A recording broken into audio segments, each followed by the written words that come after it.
Le Sénégal, c'est la pointe la plus avancée en Afrique de l'Ouest, qui est pratiquement à 7 heures de vol du continent américain, du continent européen et de tout le reste de l'Afrique. C'est du continent américain, européen et même une partie de l'Asie, notamment les pays du Golfe, mais également de tout le reste de l'Afrique. C'est un atout appréciable. C'est un pays également qui a une stabilité politique, qui n'a jamais connu de coup d'État, de renversement du pouvoir par des moyens non démocratiques, où le pouvoir s'est transmis de régime en régime de manière démocratique, donc stabilité politique.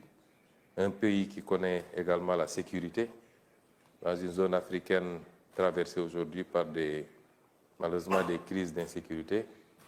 C'est un pays qui a une population relativement jeune, comme tous les pays d'Afrique. Les populations de moins de 35 ans varient entre 65 et 70%. C'est un pays qui est ouvert sur le reste du continent également. C'est autant d'atouts, en plus maintenant de ces atouts physiques. Aujourd'hui, il y a énormément de ressources naturelles qui ont été découvertes au Sénégal. Et ce que je voudrais dire aux investisseurs, c'est investir au Sénégal, c'est pas aller à l'aventure.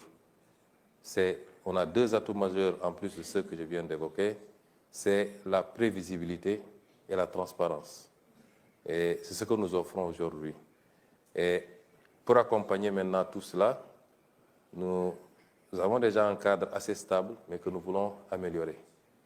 Un paquet de réformes va être lancé, on a commencé d'ailleurs, les réformes fiscales, notamment et douanières, les réformes de l'environnement des affaires avec le Code des investissements, la réforme du Code des investissements qui est en chantier, la réforme foncière, les réformes des différents instruments, Code minier, Code pétrolier également, la modernisation de l'administration par la digitalisation pour rendre les procédures beaucoup plus rapides.